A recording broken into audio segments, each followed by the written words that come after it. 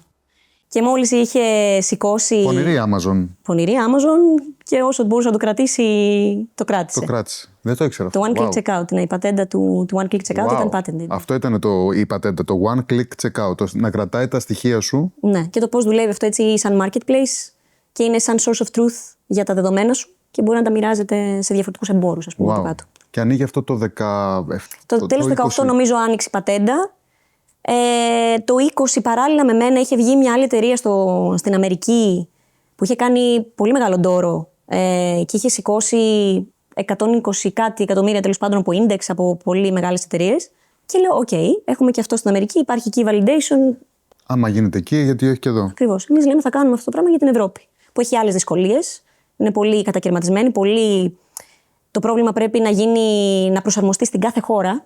Δεν μπορείς να έχεις μία λύση για κάθε χώρα. Έχουμε πολύ διαφορετικά κριτήρια αγοραστικά από χώρα σε χώρα. Οπότε είναι πιο δύσκολο, αλλά πολύ πιο ενδιαφέρον σαν πρόβλημα. Και λέμε αυτό, πάμε να το κάνουμε. Ξεκινάω, φτιάχνω το business plan, αρχίζω να μιλάω με κόσμο, να μιλάω με πελάτες, με εμπόρους, για να καταλάβω, να πάρω λίγο feedback. Το ίδιο και με χρήστες. Όπως είπες εσύ, κάτι τέτοιο τόσο απλό, πώς θα σου φαινόταν. Μαθαίνω να κάνω design. Έκανα όλο το checkout, όλα τα dashboards, user dashboard, του shopper και του merchant. Εγώ ήμουν η designer της εταιρείας, δηλαδή για πάνω από 1 χρόνο. Πώς έμαθες να κάνεις design? Μόνη μου, στο Figma. Είναι πάρα πολύ. Ναι, YouTube κτλ. Πάρω μια ευκαιρία να μιλήσω στον ακροατή μας ότι από εδώ και πέρα αυτά δεν θα χρειάζεται να τα κάνεις γιατί έχεις το AI. AI, ακριβώς. Right? Και φανταστείτε πόσο ανοίγει. Εννοείται. Και πόσο πιο εύκολα τα κάνει όλα. Η επιχειρηματικότητα. Έτσι, τι κύμα επιχειρηματικότητας και δημιουργικότητας θα δούμε. Γιατί όλα αυτά που εσύ έπρεπε να διαβάσεις και να μάθεις και να ξέρεις πόσους μήνες αφιέρωσες ενδεχομένως. Τώρα είναι ένα prompt. Τώρα είναι ένα prompt. Είναι μια πολύ καλή ερώτηση. Σωστό. Wow. Κούντος που είσαι από τους τελευταίους χειρονακτικούς entrepreneurs. Και πάλι καλά που υπήρχε και αυτό το εργαλείο, έτσι. Γιατί για μένα τότε ήταν φανταστικό το ότι έχω το Figma και μπορώ να κάνω όλα αυτά τα πράγματα χωρίς να έχω σπουδάσει, ας πούμε. Ναι. Ή να έχω αφιερώσει άπειρες ώρες. Άρα φτιάχνεις το Figma μόνη σου? Φτιάχνω τα πάντα, ναι.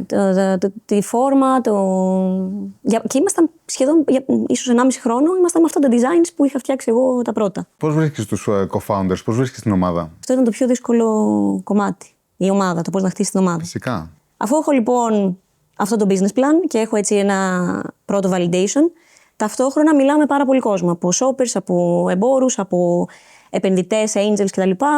Και ομάδα λίγο έτσι να καταλάβω τι μπορώ να πάρω. Μίλησα λοιπόν μετά στον Άλεξ. Ο Άλεξ είναι ο co-founder μου αυτή τη στιγμή, CEO της εταιρείας. Και ο οποίος στην αρχή ήθελε να μπει σαν επενδυτής. Ήταν τότε στην Credit Suisse αυτός, στην Ελβετία, 9 χρόνια. Γι' αυτό που σου λέω πριν για το opportunity cost και πόσο δύσκολο είναι να πείσεις κάποιον χωρίς να έχεις κάτι. Πώς αφήνεις την Ελβετία και την Credit Suisse? Ακριβώς. Για να έρθει στην Ελλάδα? Για να έρθει στην Ελλάδα. Το 20? Το 20-21 πλέον, ναι. Φαντάσου υπήρχε περίπτωση να το κάνω αυτό χωρίς να έχω κάτι να του δείξω. Να του λέω, έλα και βλέπουμε. Όχι, δεν γίνεται. Όχι. Ο Άλεξ στην αρχή ήθελε να μπει ως επενδυτής, έτσι όπως τα συζητήσαμε, και μετά με την τριβή σιγά-σιγά κατάλαβε ότι θέλει να είναι λίγο πιο hands-on. Και μου λέει, ξέρεις, τελικά, όχι, δεν θέλω μόνο να είμαι επενδυτής, θέλω να μπω και να είμαστε. Είναι ακόμα στην Ελβετία όμως, δεν έχει γυρίσει. Ναι, εδώ, και η Ελβετία και εδώ. Ναι, και η Ελβετία και εδώ. Η πανδημία σαν να πρέπει να σε ωφέλησε και για 2 λόγους. Γιατί όσο ψάχνεις, καταρχάς, το e-commerce γίνεται ξαφνικά είναι προφανής η ευκαιρία σε όλο τον κόσμο. Ναι. Καταλαβαίνουμε όλοι ότι όλος ο κόσμος θα αρχίσει να ψωνίζει πιο πολύ ηλεκτρονικά. Άρα, αν εγώ ήμουν υποψήφιος co-founder σου, θα με επίθεσαι πιο εύκολα. Αλλά την ίδια στιγμή οι Έλληνες που είναι στο εξωτερικό, αυτές τις μυαλάρες που είναι σε όλο τον κόσμο, ή έχουν γυρίσει πίσω ή ψάχνουν τρόπο να γυρίσουν πίσω. Εκεί ήταν ακριβώς και ο Άλεξ. Τότε έψαχνε τρόπο και λόγο, μάλλον, ναι, να γυρίσει και εκείνος στην Ελλάδα. Και να ασχοληθεί και με κάτι δικό του, πόσο μάλλον με κάτι που πίστευε. Ναι. Ωραία. Και βρίσκεις τον founder τον έναν. Είμαστε τρεις. Τρεις co-founder. Πες μας λίγο τα πρώτα βήματα, ο επόμενος που ήρθε. Ναι. Οι δυο μας λοιπόν πλέον, εγώ με τον Άλεξ, προσπαθούμε να πείσουμε τον Σπύρο, ο οποίος δούλευε στην Plum. Στο άλλο Endeavor Entrepreneur, σωστά. Είναι στο Scale-Up. Λοιπόν, οπότε έπρεπε να πείσουμε κι εμείς λοιπόν τον Σπύρο να αφήσει την Plum και να έρθει σε εμάς. Βοήθησε και ο Άλεξ προφανώς εκεί. Σου λέει: κοίτα, εγώ τι κάνω, κοίτα τι αφήνω. Έλα. Δεν έχουμε κάτι να χάσουμε. Πάμε για κάτι μεγάλο. Και τον πείσαμε και έτσι ξεκινήσαμε. Και το ένα φέρε το άλλο. Δηλαδή έτσι σιγά σιγά το χτίσαμε. Μετά οι τρεις μας φέραμε τους άλλους δύο που ήταν πρώην αβοκάρο, ότι είχαμε δουλέψει μαζί και στην Κλίσπα κτλ. Πήραμε τους πιο δυνατούς τότε. Και ξεκινήσαμε να φτιάξουμε την ομάδα. Ήμασταν αυτοί οι τα core 5 άτομα. Και ξεκινά το fundraising. Είχαμε κάποια πρώτα χρήματα και πηγαίναμε για το pre-seed, έτσι, για το πιο μεγάλο round. Μιλάγαμε ταυτόχρονα με angels, ταυτόχρονα με funds. Ήταν λίγο πιο εύκολα τα πράγματα, θα πω, το 2021. Όχι λίγο, αρκετά πιο εύκολα. Είχαμε και αυτό που σου είπα πριν, το case στην Αμερική της εταιρείας αυτής που είχε σηκώσει σε παρόμοιο level με εμάς. Δηλαδή, μόλις είχε βγάλει product, είχε σηκώσει 100 κάτι εκατομμύρια. Μπήκανε πρώτοι angels, μετά από τους πρώτους angels μιλήσαμε με ελάχιστα funds. Ένα από τα πρώτα funds που μιλήσαμε ήταν το Venture Friends και ο Απόστολος, ο οποίος πίστεψε κατευθείαν και σε εμάς και στην expert στο e-commerce. Expert στο e-commerce, expert στα marketplaces, κατάλαβε ακριβώς το pain point. Ήταν πολύ ακριβώς αυτό που θέλαμε κι εμείς σαν επενδυτή. Και το δεύτερο fund που μπήκε ήταν η MMC Ventures, που fun fact ξεκίνησε από ένα μήνυμα που έστειλα εγώ στο LinkedIn στην κοπέλα που δούλευε εκεί, χωρίς κανένα introduction, χωρίς τίποτα. Και προχώρησε και είναι. Ξέρεις πόσα επεισόδια έχουμε κάνει με founders οι οποίοι λένε ο επενδυτής μου ήρθε από cold LinkedIn message. Και πόσο σημαντικό είναι το cold, αλλά δεν χρειάζεται να το πει κανείς εσένα γιατί έχεις περάσει από sales. Ακριβώς. Τα sales νομίζω ότι αυτό που σφυριλατούν είναι βρες λύση, βρες τρόπο να του μιλήσεις. Βρες τρόπο να ανοίξεις την πόρτα. Αυτό ήταν το θέμα μου. Δηλαδή αυτό το cold email ήταν ο τρόπος που βρήκα για να τις μιλήσω αρχικά και μετά να πάρουν όλο τον δρόμο τους. Πόσο ήταν το pre-seed round αυτό? 1 εκατομμύριο. Ναι. Και είχατε χρήματα λοιπόν για να κάνετε τι κυρίως σηκώσατε? Τα χρήματα αυτά ήταν περισσότερο για να χτίσουμε product. Το product, ενώ ακούγεται πάρα πολύ απλό, σαν ιδέα και σαν έτσι, υλοποίηση, είναι πάρα πολύ πολύπλοκο. Δηλαδή, σου λέω ότι άλλος σήκωσε 100 εκατομμύρια για να το φτιάξει. Ναι. Η άλλη επίσης εταιρεία είχε σηκώσει ένα δισεκατομμύριο, νομίζω, σύνολο μέχρι στιγμής, η Bolt, ένα άλλος competitor στην Αμερική. Εντάξει, προφανώς δεν είναι όλα για το product, αλλά ένα πολύ μεγάλο κομμάτι έχει να κάνει με την υλοποίηση του product, γιατί αυτό που προσπαθούμε να κάνουμε είναι να μιλήσει μία ενιαία γλώσσα, η simpler γλώσσα, ας πούμε, με την κάθε γλώσσα στην οποία έχει φτιαχτεί ένα e-commerce κατάστημα από κάτω. Φτιάχνονται πάνω σε συγκεκριμένες πλατφόρμες. Ναι. Και εμείς προσπαθούμε αυτό όλο το πράγμα να το ενοποιήσουμε. Για να μπορούμε να χρησιμοποιούν Για να μπορούμε να δουλεύει αυτό το πράγμα cross-merchant, όπως λέμε. Και μετά όλες οι υλοποιήσεις από κάτω που έχουν να κάνουν με shipping, ότι έχουν να κάνουν όλες οι μέθοδοι πληρωμής. Είναι ένα βαρύ προϊόν. Δεν μπορείς να βγεις με ένα MVP. Ναι. Έτσι, απλά. Μίλα μας λίγο για το solution, λοιπόν, αυτό που έχετε σχεδιάσει σήμερα. Τι παρέχει, πώς λειτουργεί, ποιο είναι το win για τους εμπόρους και πού βρίσκεται και η αγορά αλλά και το Simpler σήμερα. Εμείς αυτό λοιπόν που θέλαμε να κάνουμε εξ αρχής είναι να απλοποιήσουμε το funnel αυτό, να απλοποιήσουμε αυτή τη διαδικασία αγοράς. Ιδανικά να το κάνουμε και ένα κλικ, αν γίνεται. Θέλεις να αγοράσεις κάτι, από τη στιγμή που αποφασίζεις ότι θέλεις να το κάνεις, να μην είναι 4-5 λεπτά μετά και 30 βήματα, να γίνει πάρα πολύ απλά. Και με την έννοια του marketplace, λοιπόν, όπως έχεις στο Amazon ή στο Scrooge ένα προφίλ και μπορείς να αγοράζεις πάρα πολύ εύκολα από διαφορετικούς εμπόρους, να μπορείς να το κάνεις σε κάθε έμπορο ξεχωριστά. Έναν άποδο marketplace. Ναι. Αυτή είναι η ιδέα.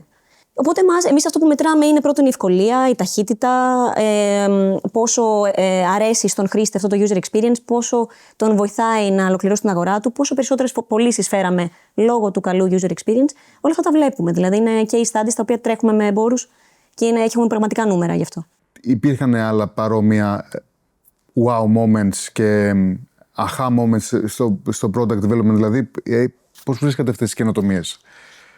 Εμείς κινούμασταν με γνώμονα το πώς να το κάνουμε όσο πιο απλό γίνεται. Να αφαιρέσουμε friction από οπουδήποτε υπάρχει, αν γίνεται. Αυτό που είπες και εσύ, δηλαδή, αν ήταν η ιδέα ότι έπρεπε πρώτα να σε βάλω να κάνεις εγγραφή κάπου, να βάλεις τα στοιχεία σου, να κάνεις authentication κτλ. Και μετά ή να κατεβάσεις μια εφαρμογή π.χ. Ήδη εισάγεις friction. Οπότε μας ήταν η ιδέα πάρα πολύ απλή. Ούτως ή άλλως θα κάνεις checkout σε μια εταιρεία, σε ένα e-commerce. Αυτό το πρώτο σου checkout στη Simpler να είναι όσο πιο απλό γίνεται. Οπότε και από την πρώτη φορά που θα το χρησιμοποιήσεις να μπορούμε να δώσουμε value στον έμπορο. Και μετά από εκεί και πέρα αυτό να είναι και η εγγραφή σου στην υπηρεσία και να σε ακολουθεί οπουδήποτε αλλού πας. Ακολουθήσαμε δηλαδή λίγο το Apple Pay σαν user experience, στην απλότητά του, αλλά το κάνουμε λίγο πιο γενικό. Με το Apple Pay είναι ένας τρόπος πληρωμής, είμαστε ένας τρόπος αγοράς. Ένα πιο personal διαβατήριο αγορών. Σηκώνετε τα χρήματα, φτιάχνετε το προϊόν, καταφέρνετε να μιλάει, υποθέτω, με τις περισσότερες πλατφόρμες ή βάζετε μια προτεραιοποίηση σε αυτές που είναι πιο mass και λιγότερο μετά στις μικρότερες πλατφόρμες και αρχίζετε το sales. Αρχίζουμε τα sales. Πώς έχει εξελιχθεί αυτό το μονοπάτι, δηλαδή έχεις ξεχωρίσει κάποια milestones στην εμπειρία του, φέρνω τους πρώτους πελάτες, ναι, έχω τα πρώτα revenues, καλά. Τα sales ήταν το πιο δύσκολο, μετά το hiring θα πω, γιατί εμείς προσπαθούσαμε να πουλήσουμε, δεν πουλούσαμε κάτι που ήταν καλύτερο από κάτι άλλο που χρησιμοποιείς ή πιο φθηνό. Δεν είχαμε ένα benchmark, δεν είχαμε είναι καινούριο. Ήταν ένας τελείως διαφορετικός τρόπος να αγοράσει κάποιος. Οπότε προσπαθούσαμε να τους πείσουμε πρώτα τους εμπόρους ότι έχεις αυτό το πρόβλημα, να καταλάβεις ότι έχεις αυτό το πρόβλημα και ότι εμείς μπορούμε να στο λύσουμε με αυτόν τον τρόπο. Έχεις ένα πολύ ακριβό task που είναι το education. Σωστά. Να εκπαιδεύσεις τον πελάτη σου. Αυτό, το education. Έχει challenge και opportunity ταυτόχρονα. Γιατί δεν έχεις και ανταγωνισμό. Οπότε, ξανά, είναι ευκαιρία, αλλά έχει και αυτή την γενή δυσκολία. Και ξεκίνησα εγώ να κάνω sales. Ναι. Φυσικά, αφού έχεις κάνει. Έχω κάνει sales, ναι.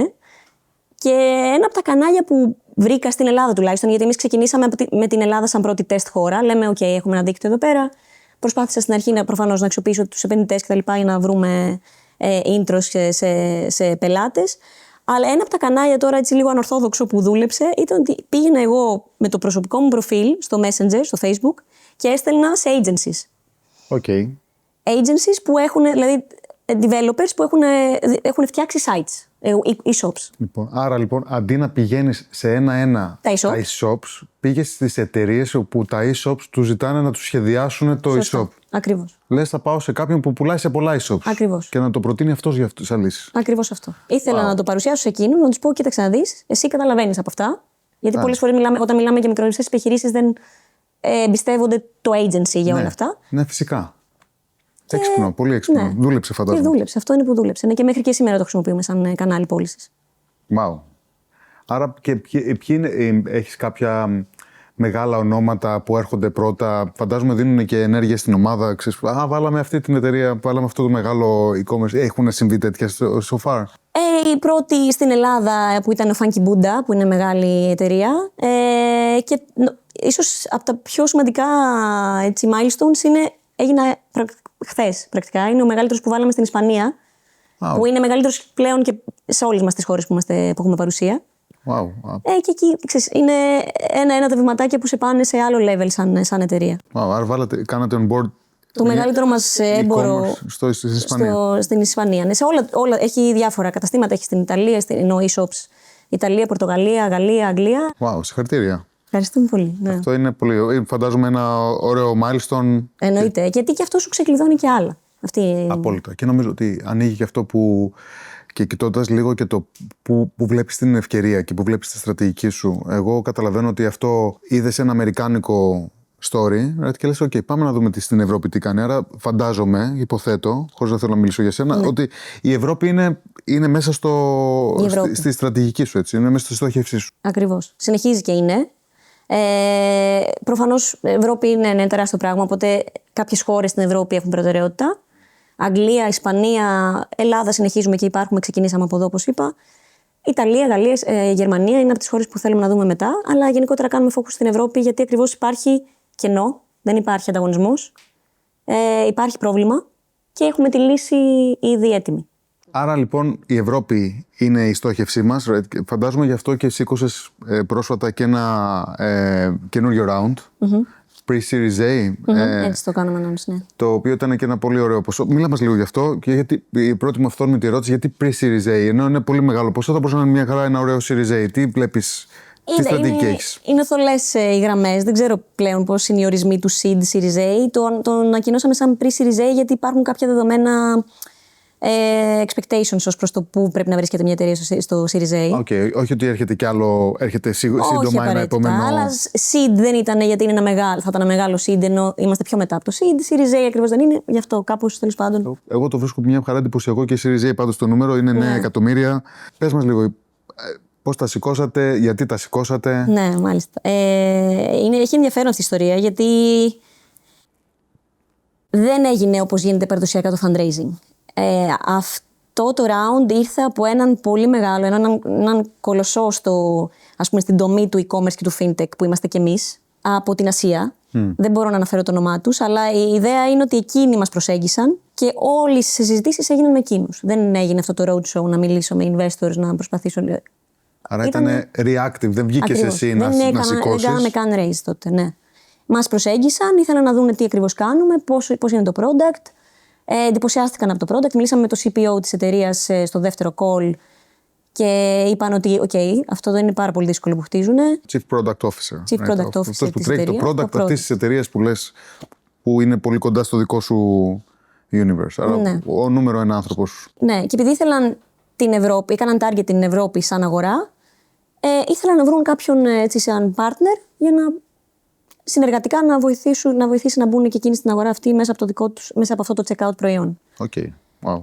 Και λοιπόν εντυπωσιάστηκαν από το product που έχουμε χτίσει και με τους πόρους που το είχαμε χτίσει, γιατί είχαμε σηκώσει 1 εκατομμύριο, θυμίζω, μέχρι στιγμής. Και το ένα έφερε το άλλο. Βέβαια, πήραν πάρα πολύ καιρό αυτές τις συζητήσεις, γιατί κινείται πολύ αργά αυτός ο οργανισμός, αλλά ήταν μόνο με εκείνους που συζητούσαμε μέχρι να βρούμε τους όρους της συνεργασίας, του round κτλ.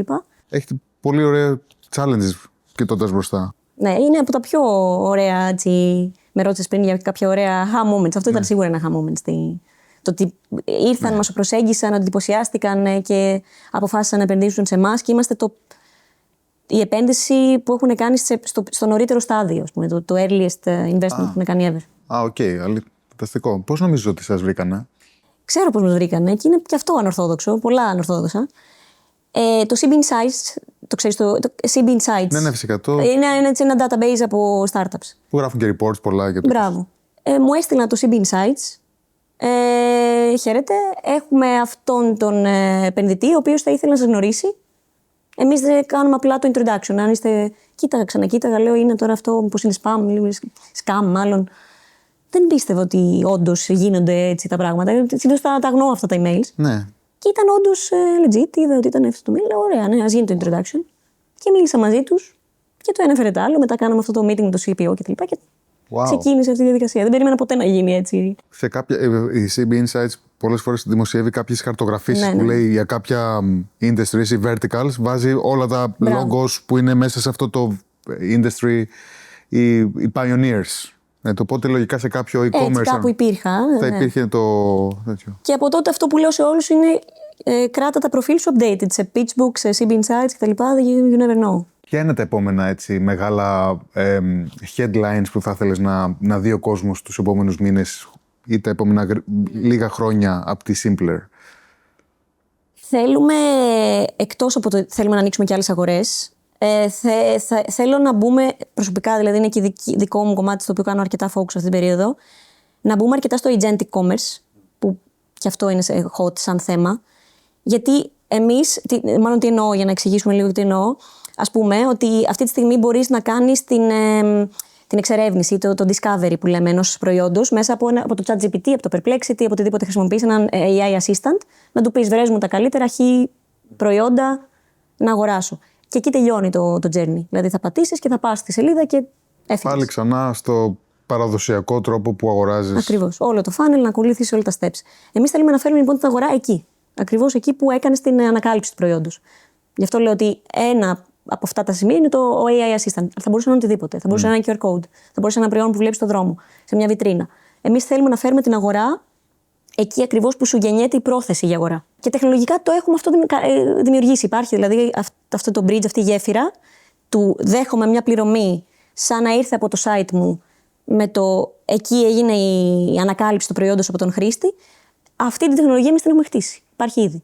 Οπότε... Άρα, πρακτικά, πώς θα έμοιαζε αυτή η εμπειρία? Εγώ είμαι σε ένα οποιοδήποτε περιβάλλον AI και κάνω μια ερώτηση. Θέλω να βρω τις 5 καλύτερες καρέκλες. Ναι, μπορεί να γίνει ακόμα πιο κόμπλεξ. Να του πεις, βρες μου τα καλύτερα πράσινα παπούτσια για τρέξιμο αυτής της μάρκας που μπορώ να τα παραλάβω στο σπίτι μου μέχρι την Τετάρτη κάτω από 100 ευρώ. Μπορεί να φτάσει τόσο και παραπάνω. Και, σου βγάζει και θα σου βγάλει και εκεί να μπορείς κατευθείαν να κάνεις την αγορά σου. Να λες αγόρασέ του, να έχει ένα κουμπί να λέει buy it now. Και από πίσω να βρίσκεται η τεχνολογία δική μας που θα στείλει από πίσω μια παραγγελία. Κατευθείαν. Τώρα πόσα άτομα έχει φτάσει η Simpler? Τώρα είμαστε 18. 18 άτομα. Θα μείνουμε μικρή ομάδα. Θέλουμε να είμαστε μικρή ομάδα. Είμαστε ταχύτεροι και πιο efficient. Ναι, και θα πω ότι είναι και αυτό κομμάτι της εξέλιξης της τεχνητής νοημοσύνης. Έτσι, ότι πλέον εδώ βγήκε ένα γράμμα από τον CEO της Amazon που ανέφερε ότι είμαστε μόνο στο 0,00% της εφαρμογής τεχνητής νοημοσύνης μέσα στα δικά μας operations. Σωστά. Και πρέπει να φανταστούμε την Amazon να κάνει πολύ περισσότερα. Και by the way, στο τέλος του γράμματος περιμένετε ότι αυτό θα οδηγήσει και σε πιο lean, πιο efficient ομάδες. Πάμε σε αυτό. Έχεις ρικρουτάρει και τους 16. Είστε 17, 16 άτομα έχουν μπει μέσα στη Simpler. Τους έχεις δει όλους. Τους έχεις πάρει συνέντευξη όλους. Ναι. Είμαι σίγουρος ότι είναι πιο εύκολο πλέον να πείσεις έναν άνθρωπο για την ευκαιρία που έχει να δώσει η Simpler. Με τι mentality, με τι στρατηγική έχεις φτιάξει την ομάδα, τι θες να δεις στους ανθρώπους, ναι. Πώς τους επιλέγεις? Εντάξει, αλλάζει προφανώς λίγο όσο μεγαλώνει η εταιρεία, αλλά σε κάθε περίπτωση υπάρχουν κάποια βασικά πράγματα που βλέπουμε. Εκτός από την κουλτούρα, έτσι, να ταιριάξει και με την ομάδα, γιατί είναι από τα πιο βασικά. Μηδέν toxicity, politics κτλ. Θέλουμε να είμαστε οικογένεια. Το λένε όλοι, αλλά θέλω να σου πω ότι να είμαστε μια ομάδα δεμένη και να θέλουμε να δουλεύουμε, να είναι fun το περιβάλλον και να θέλουμε να δουλεύουμε ένας με τον άλλον. Ένα από τα πράγματα που κοιτάμε πάρα πολύ είναι το over delivery. Και το ownership, να μπορεί ο μόνος του άλλος να βρίσκει τη λύση στο πρόβλημα χωρίς να εξαρτάται από άλλους. Και να έχει αυτή την προθυμία να μπαίνει και πιο βαθιά κάθε φορά. Από εκεί και πέρα είναι και άλλες οι αξίες που βλέπουμε, αλλά το πιο σημαντικό είναι αυτό, να ταιριάξει ως προς το ότι είναι όλοι alpha players δηλαδή στην ομάδα. Και χαίρομαι γιατί όσο μεγαλώνει η εταιρεία, προφανώς γίνεται και πιο εύκολο. Παίρνουμε πολύ καλύτερα CVs. Δηλαδή, τώρα τα άτομα που προσλάβαμε και για πωλήσεις και για τις χώρες που ανοίξαμε είναι από Klarna, από PayPal, από πολύ μεγάλους οργανισμούς. Wow. Και πολύ καλά CVs που δυστυχώς απορρίψαμε γιατί πόσα άτομα να πάρεις. Αλλά μου άρεσε πάρα πολύ γιατί όντως μπαίνω και εγώ στα interviews και το τι ακούγαμε για τον κόσμο που ήθελε να μπει στη Simpler και γιατί πιστεύει αυτό που κάνουμε, με έκανε να νιώθω πάρα πολύ καλά και εμένα προσωπικά. Φανταστικό. Πώς φαντάζεσαι ότι θα αναπτυχθεί η εταιρεία και σε αριθμούς αλλά και σε δομές? Δηλαδή, κοιτάς συγκεκριμένα προφίλ πλέον και τι proposition έχεις φτιάξει πέρα από το όραμα και τις ευκαιρίες που δίνει? Θα ήθελα να πεις λίγο τη σκέψη σου για stock option plans, τέτοια πράγματα. Πώς το σκέφτεσαι όλα αυτά? Αρχικό τρόπος που δομούμε τον οργανισμό είναι ότι έχουμε. Λοιπόν, η εταιρεία έχει έδρα στην Αγγλία. Έχουμε τη θυγατρική μας στην Ελλάδα. Όλο το product, όλο το engineering team χτίζεται στην Ελλάδα. Και από εκεί και πέρα, σε κάθε χώρα που θέλουμε να έχουμε παρουσία, έχουμε sales και marketing ομάδες. Δηλαδή, έχουμε ομάδες στην Αγγλία, sales και marketing, το ίδιο στην Ισπανία. Οπουδήποτε θέλουμε να ανοίξουμε, θα το κάνουμε έτσι. Οπότε θα έχουμε ένα κεντρικό hub, ας πούμε, στην Ελλάδα και μετά τα δορυφορικά hubs που είναι πιο client-facing ομάδες. Προφανώς όλοι όσοι μπαίνουν στην ομάδα έχουν stock options, δηλαδή είναι πολύ σημαντικό. Δεν διανοούμε μια startup στην οποία υπάρχει κόσμος που δεν έχει stock options. Όλοι είναι μέρος του τι πάμε να φτιάξουμε. Αλλιώς δεν νομίζω ότι θα έκανε και join μια startup. Και ο ίδιος λέει το προφίλ του. Θα πήγαινε σε έναν οργανισμό που θεωρητικά είναι πιο σταθερός, πιο safe. Δεν είναι όλες οι startup με stock option plans, αλλά είναι πολύ σημαντικό και αποδίδει τα μέγιστα στην ανάπτυξη του οικοσυστήματος. Πέρα από όλα τα άλλα. Ότι μπορείς να φέρεις λίγο παραπάνω senior ανθρώπους, οτιδήποτε άλλο. Right? Οπότε ναι, αλλά δεν είναι όλες οι startup. Είναι οι δικές μου εμπειρίες από αυτά που έχω δει. Και έχω δει κάτι που τελικά δουλεύει και καλύτερα. Απόλυτα. Ο άλλος να νιώθει ότι προσφέρει σε κάτι που όλοι μαζί δουλεύουμε για να το κάνουμε μεγάλο και όλοι τελικά θα έχουμε λαμβάνει από αυτό. Αυτή είναι η ιδέα. Τώρα που μιλάμε για leadership και για ομάδες, να παίξουμε και ένα παιχνίδι, το οποίο είναι πολύ ωραίο. Έχει διάφορες λέξεις, στις οποίες θέλουμε να μας δώσεις τη δική σου έννοια. Τι σημαίνει για σένα. Ναι. Αντοχή, ανθεκτικότητα, resilience. Ο ορισμός του entrepreneurship. Νομίζω όλοι αυτό λένε, ότι είναι το α και το ω. Συνεχίζεις, θα βρεις πάρα πολλά προβλήματα, αλλά όσο τα φώτα είναι αναμένα, θα βρεις τον τρόπο, θα βρεις τη λύση και αυτός είναι ο ορισμός του επιχειρήματος. Ποιο είναι το stand, Ναι. το δικό σου, όταν έρχεσαι στα όρια? Θα σου πω ότι, εντάξει, στα όρια, άγχος υπάρχει πάρα πολύ. Προφανώς πάρα πολλά πράγματα συμβαίνουν. Συνήθως έρχονται σε σένα άνθρωποι με προβλήματα και πρέπει κάπως να το αντιμετωπίσεις. Στα όρια έχω έρθει, δεν έχω σκεφτεί ούτε ένα δευτερόλεπτο να πω ότι παρατάμε. Ποτέ. Όσο δύσκολο και να ήταν. Σε κάποια περίοδο ήταν αρκετά δύσκολο. Δεν μου βγάζεις και έναν άνθρωπο, by the way. Αν μου έλεγες ότι το έχεις, έτσι, τουλάχιστον αυτό που βλέπω εγώ μπροστά μου, είναι ένας άνθρωπος ο οποίος σε καμία περίπτωση είσαι, Ναι, δεν είναι. ούτε καν εκεί, πολύ μακριά από αυτό. Σωστά, ναι. Αλλά πώς διαχειρίζεσαι πώς δεν το αφήνεις αυτό να ξεχυλήσει? Έχεις στο μυαλό σου έναν ξεκάθαρο δρόμο, το γιατί σου και βασίζεσαι σε αυτό και αυτό σε οδηγεί. Και λες, θα βρούμε τον τρόπο, θα βρούμε τη λύση, step back και προχωράμε. Αυτό είναι. Εκεί είναι το σημείο που τα παραπατάνε περισσότερο. Εκεί αυτό είναι που σε διαφοροποιεί κιόλας. Όσο συνεχίζει, λοιπόν, θα βρεις τον τρόπο να το. Πολύ σημαντικό αυτό που λες. Θα ήθελα να το επαναλάβω, ότι είναι αυτό που σε διαφοροποιεί καταρχάς. Τη δυνατότητά σου να συνεχίζεις εκεί που οι περισσότεροι σταματάνε, είναι εκ των πραγμάτων αυτό που σε βγάζει μπροστά. Ακριβώς. Έχεις χρησιμοποιήσει εργαλεία, έχεις κάτι το οποίο σε βοηθάει? Μπορεί να είναι άσκηση, meditation, therapy, τη μόλι. Η μόλι, ναι, είναι άσκηση. Τώρα τελευταία την έχω ξαναβάλει στη ζωή μου που μου βοηθάει πάρα πολύ. Η μόλι είναι, δεν ξέρω, για όσους έχουν pets, νομίζω είναι πολύ, πολύ βοηθάει. Και μόνο που υπάρχει βοηθάει. Δηλαδή, εγώ αγχώνομαι για την ομάδα, για το growth, για τους επενδυτές, για το τι συμβαίνει κάθε μέρα τους πελάτες. Η μόλι αγχώνεται για το που πήγε το πράσινο μπαλάκι. Οπότε, ξέρεις, κάπως σε γιώνει, σε προσγειώνει και σε προστατεύει, νομίζω, από ό,τι άλλο συμβαίνει. Σου λέει στο τώρα, κάνε focus στο τώρα. Έχεις εντοπίσει διαφορές στην κουλτούρα και του founder, αλλά ακόμα περισσότερο της κοινωνίας, όταν αντιπαραβάλλουμε άντρα founder με γυναίκα founder? Υπάρχει Ναι. σίγουρα πρόβλημα Ναι. παντού, σε όλο το φάσμα. Αλλά αναρωτιέμαι λίγο, σε ένα οικοσύστημα το οποίο μεγαλώνει πάρα πολύ και σε ένα κομμάτι της αγοράς όπου είναι τεχνολογικά μπροστά, αν είναι τα πράγματα βελτιώνονται πιο γρήγορα. Θεωρώ ότι δεν ξεκινάμε από την ίδια αφετηρία. Ένας άντρας founder με μια γυναίκα founder. Δηλαδή, ένας άντρας founder, θα πω γενικότερα τώρα, όχι μόνο για την κοινωνία, για το πώς το αντιμετωπίζει, γενικότερα, ας πούμε, στον κόσμο του επιχειρήν. Ένας άντρας founder πρέπει να αποδείξει ότι είναι ικανός να μπορεί να φτιάξει κάτι μεγάλο, μπορεί να χτίσει κάτι έτσι φιλόδοξο και μεγάλο. Η γυναίκα πρέπει πρώτα να αποδείξει ότι δεν είναι εξαίρεση, ότι ανήκει στο χώρο, ότι είναι αρκετά τεχνική, ότι είναι αρκετά φιλόδοξη, ότι είναι αρκετά σκληρή. Δηλαδή δεν είναι αυτονόητο ότι μπορεί. Πρέπει να αποδείξει ότι να ξεπεράσει τέλος πάντων αυτό το εμπόδιο. Οπότε χρειάζεται πρακτικά διπλάσια προσπάθεια για μια γυναίκα για να ξεκινήσει από το σημείο στο οποίο ξεκινάει ένας άντρας. Αυτό δηλαδή είναι ένα mental barrier που πρέπει να σπάσουμε.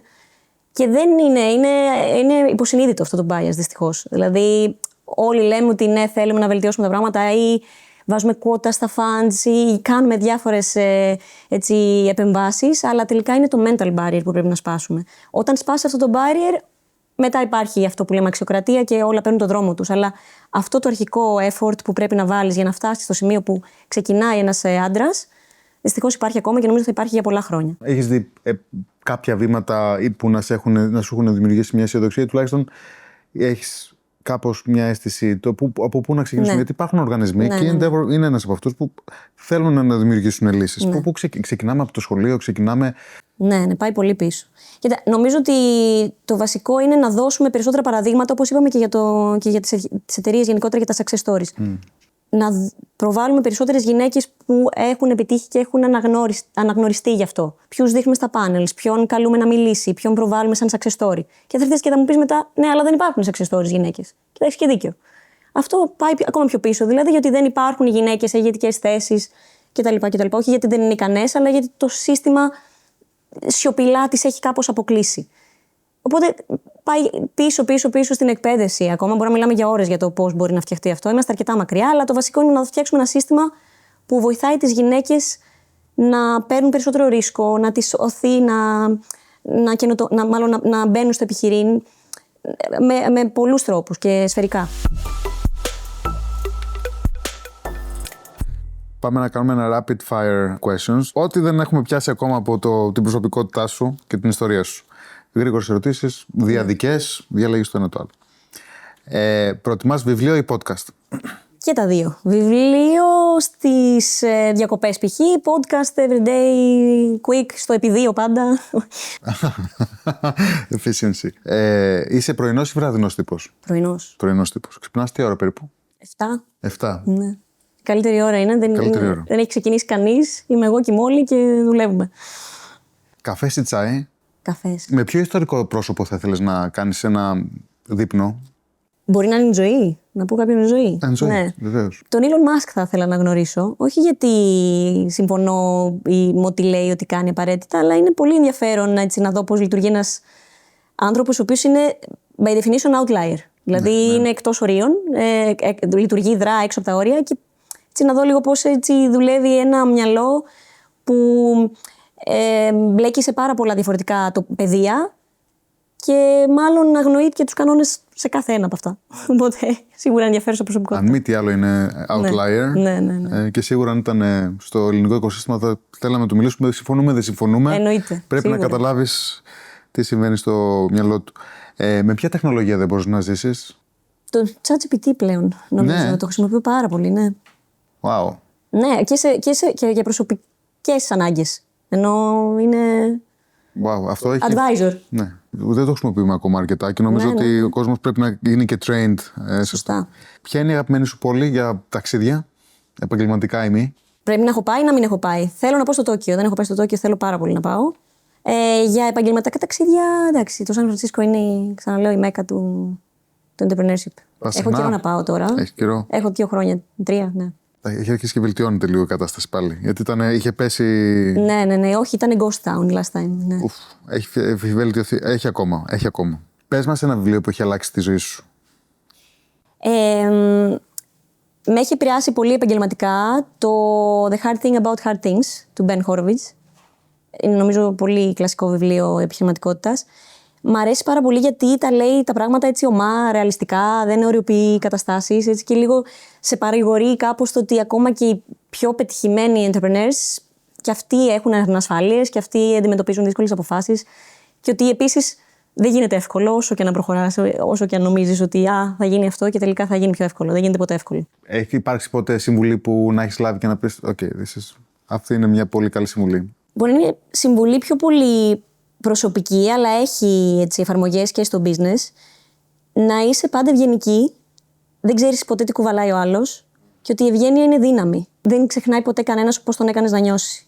Νομίζω ότι είναι καλό να μας οδηγεί γενικά η ευγένεια και στη ζωή μας, στην προσωπική, αλλά και στην επαγγελματική. Και αν μη τι άλλο, στην εποχή που ζούμε, νομίζω ότι η ευγένεια λείπει πάρα πολύ. Περισσότερο από οτιδήποτε άλλο. Δυστυχώς, ναι.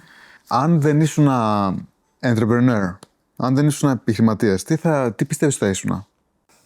Πάλι κάτι θα έφτιαχνα. Τώρα, ίσως όχι τεχνικό, κάτι στο οποίο θα έλυνα προβλήματα σίγουρα. Κάτι δημιουργικό. Στο product σε βλέπω να ήσουν. Θα ήσουν ακόμα. Μ' αρέσει πολύ και το real estate, μ' αρέσει και το design. Δεν ξέρω. Ναι. Φαντάσου, δεν το έχω σκεφτεί ποτέ. Τι άλλο δεν υπάρχει plan B. Εδώ είμαι. Σου αρέσει το real estate να βρω, να ανακαινήσω, Ωραίο είναι αυτό. Και τώρα ειδικά στην Αθήνα έχει. Ναι, έχει και εδώ opportunities. Πολλοί opportunities. Και κλείνουμε πάντα με μια ερώτηση που την κάνουμε consistently 3 χρόνια τώρα που κάνουμε το podcast. Τι πιστεύεις ότι κάνει έναν επιχειρηματία outlier? Αυτός που βλέπει τον κόσμο όχι όπως είναι, αλλά όπως θα μπορούσε να είναι. Αμφισβητεί τα δεδομένα όπως είναι. Δεν δέχεται το ότι γιατί έτσι γίνεται, ας πούμε, γιατί έτσι γίνεται πάντα. Οπότε είναι σαν να λέμε ότι βλέπει το αύριο και αποφασίζει να το χτίσει σήμερα, χωρίς να υπάρχει κάποιος χάρτης, κάποιο playbook ή κάποιο manual. Ράνια, σε ευχαριστούμε πάρα πολύ. Εγώ σας ευχαριστώ. Και η Μόλι σας ευχαριστώ. Ευχαριστούμε που ήσασταν μαζί μας σε ένα ακόμα επεισόδιο των Outliers. Το Outliers Podcast είναι μια πρωτοβουλία της Endeavor Greece. Μπορείτε να μας βρείτε και να γραφτείτε στα κανάλια μας σε YouTube, Spotify και Apple Podcast. Ανακαλύψτε περισσότερες ιστορίες στο outliers.gr.